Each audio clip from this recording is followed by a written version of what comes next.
I think I want to get an analog synth, but what synth is the best to start, and is it even worth it? Questions like these crossed my mind when I was going to buy my first ever analog synth just a few months ago. Sounds familiar? Then this video is for you. Deciding on what gear you should get is never an easy decision, especially if it's something you've A, never tried before, or B, that's a huge financial commitment. Now fast forward to now, I've spent over 3 months with my first truly analog synth, the Behringer Poly-D. Originally, I wasn't even planning on doing this video, but so far the synth has changed the way I make beats fundamentally, and that's the experience I want to share with you.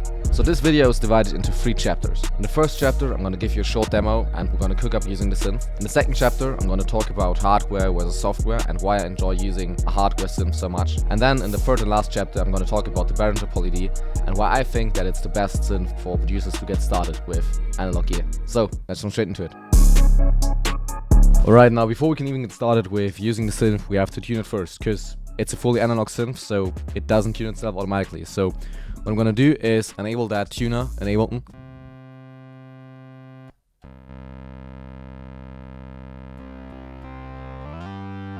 Now, if we're not 100% exactly in key, so for example,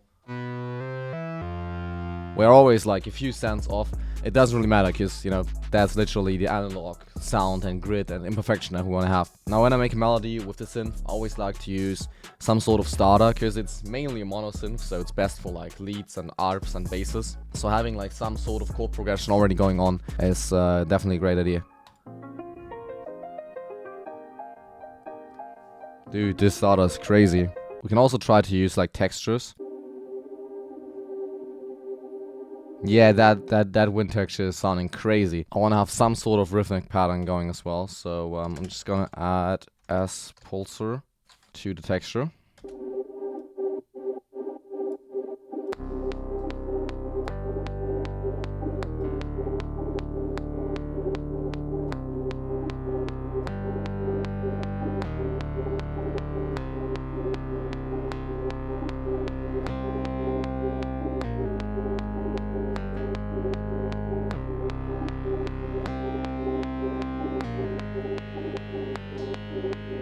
Now for the next layer, I think I want to add an ARP, you know, just some arpeggiated lead sounds. And the Poly-D actually has an inbuilt arpeggiator slash sequencer, so if we activate that. As you can see, we're not synced to the DAW tempo. I can just freely adjust the tempo with the tempo knob. So what I have to do is I'll have to take the MIDI signal from Ableton, route it through my external keyboard, and then get it into the Behringer to sync up the clock tempo. So let's do that real quick. Right, so now that we sync the tempo, it's time to find an interesting pattern. But before we do that, I just want to add some software effects to the Poly-D, because right now it sounds super dry. It sparks up the whole sound by a ton already.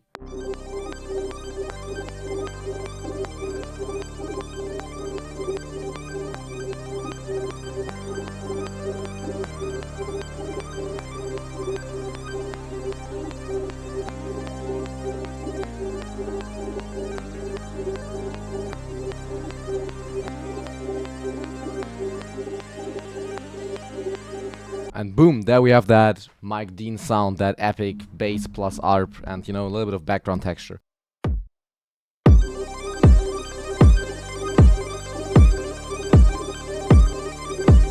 Let's turn down that reverb a little bit. Some delay before it. For a second part, maybe we half-time the whole thing.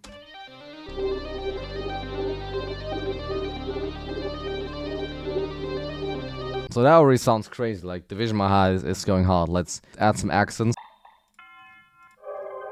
Yeah, something like that. And also maybe like a rise or something. Yeah, like that piano right here. We also definitely gotta improve this kick sound. We need like a low hitting kick, almost like an EDM kick.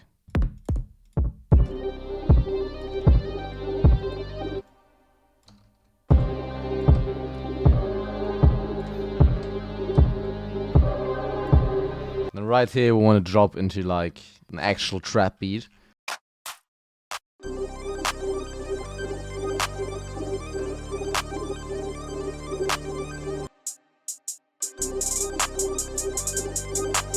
and add in the 808 right there. Dude, this is turning out so fire.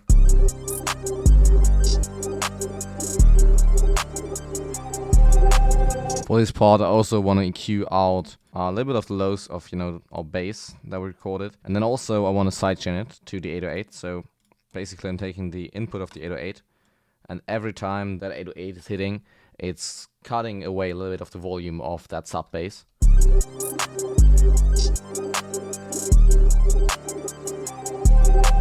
And then for the second part, I also want to add in a kick.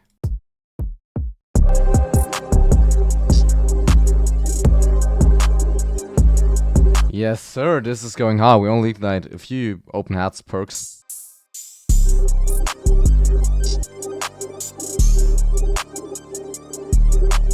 Counter snare.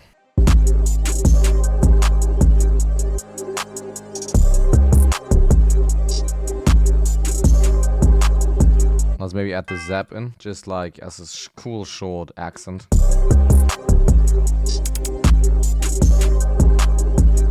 Alright, now, unfortunately I don't have the time to arrange this into a full beat, but here's what we got.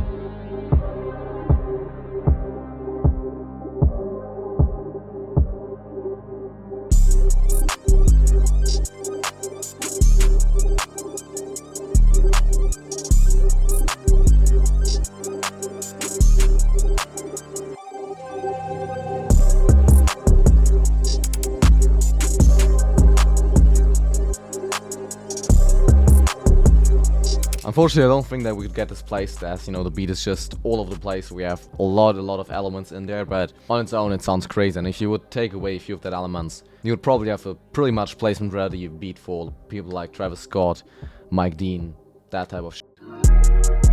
Now, before we get into this, I just want to state that I'm not the biggest fan of this whole like analog versus digital debate. Both have advantages, both have disadvantages. It just comes down to what you need and what you prefer and what you can afford actually. So, why do I enjoy using this analog synth so much? First of all, it's slow.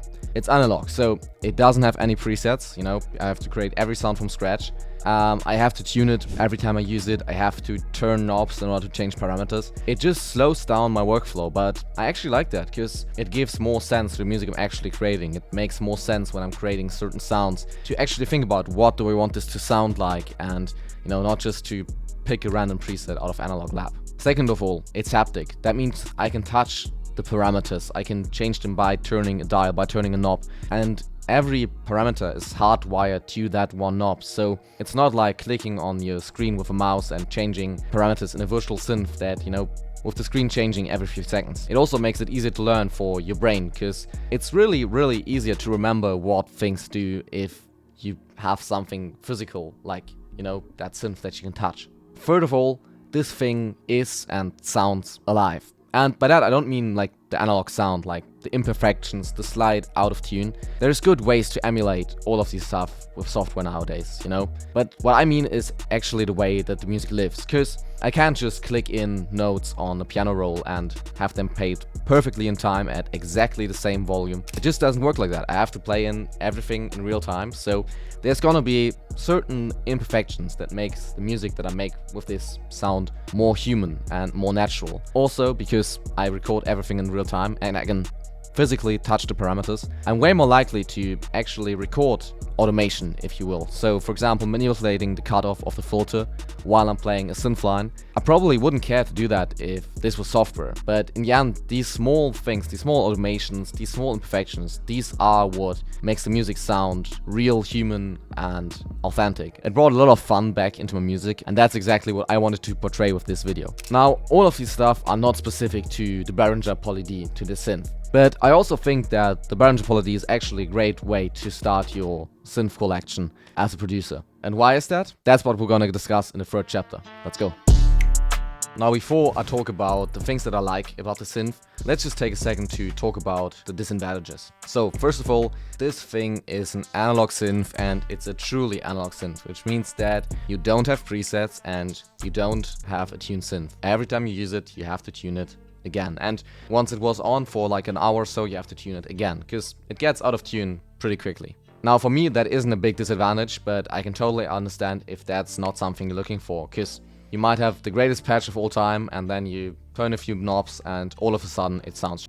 That's just how it is. Now the next disadvantage is the name Poly-D, because that implies that it's a polysynth, not a monosynth. But what that actually means is that you can use the 4 voices that this monosynth has and split them up so you can play on different notes each. And while it sounds pretty cool in theory, it's not really meant to be used as a polysynth. Still, I think it's a cool feature to play around from time to time. Now, why do I think that this is still the best synth for producers to get started with analog gear? First of all, it's modeled after the Moog Mini Moog. And that's a legendary synth that has been used by people like Mike Dean, Des Wright, all the big synth producers. And that's for a reason. This replica is pretty close, just that it's way less expensive. Also, I think this is one of the best synths to learn synthesis on, just because of the pretty straightforward layout. There's no stuff that you don't really need, there's all the basics that you need.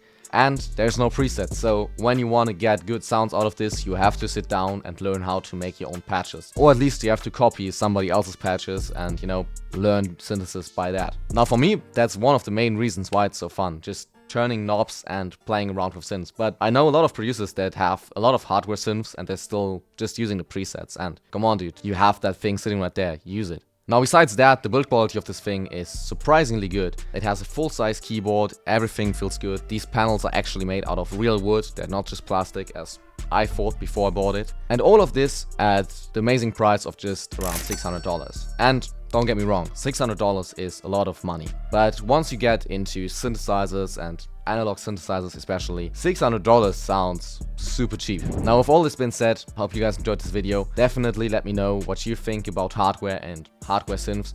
Are they actually worth it? Hope to see you guys in the next video. Bye.